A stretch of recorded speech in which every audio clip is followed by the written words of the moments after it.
the clock is ticking. Seniors at the Northfield in Fairport are scrambling to find a place to live by next Friday. Family members are distraught. As her caregiver, to be told that you have 30 days. How did you react to that? I panicked. It was devastating because I know what my wife and I went through to find this place for her. New at 6, July 25th. That's the day that the remaining residents have to be out of the Northfield. They were given 30 days to move when the nonprofit that operates the facility announced that it is broke. Family Service of Rochester closed all of its senior living programs and told residents to find another place to live. But for those who remain at the Northfield, that's easier said than done. It's an image that speaks volumes.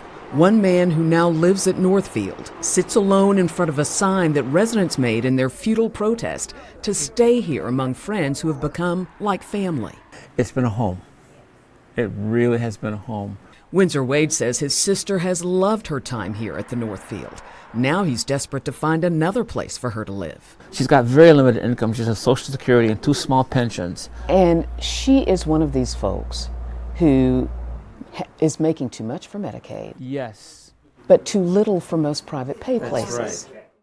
His sister Sharon suffers from dementia with schizophrenia-like symptoms, but he says on medication she's stable. Nevertheless, he can't find a facility that will take her.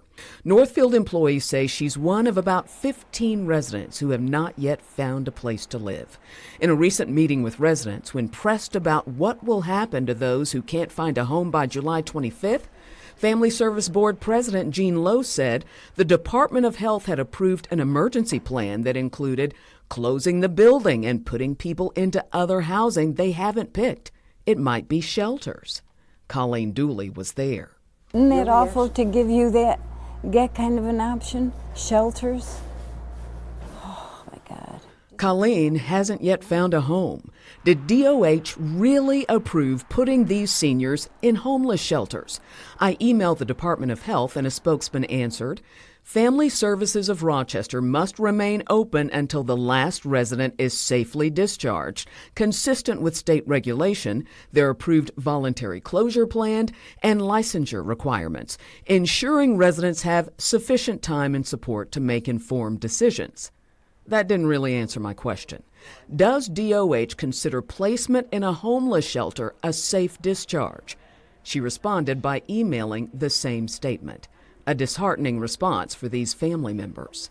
Because you all were so close as children, that must be really difficult. Yeah.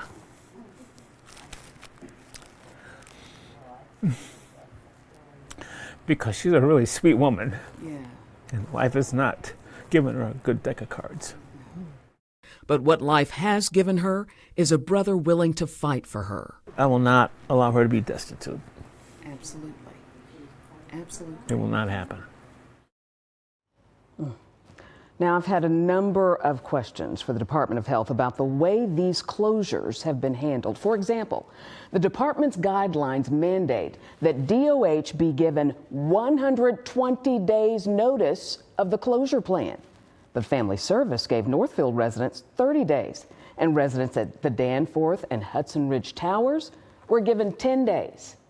Of course, all the residents I've interviewed have said that a shelter is out of the question. I'll keep following this situation.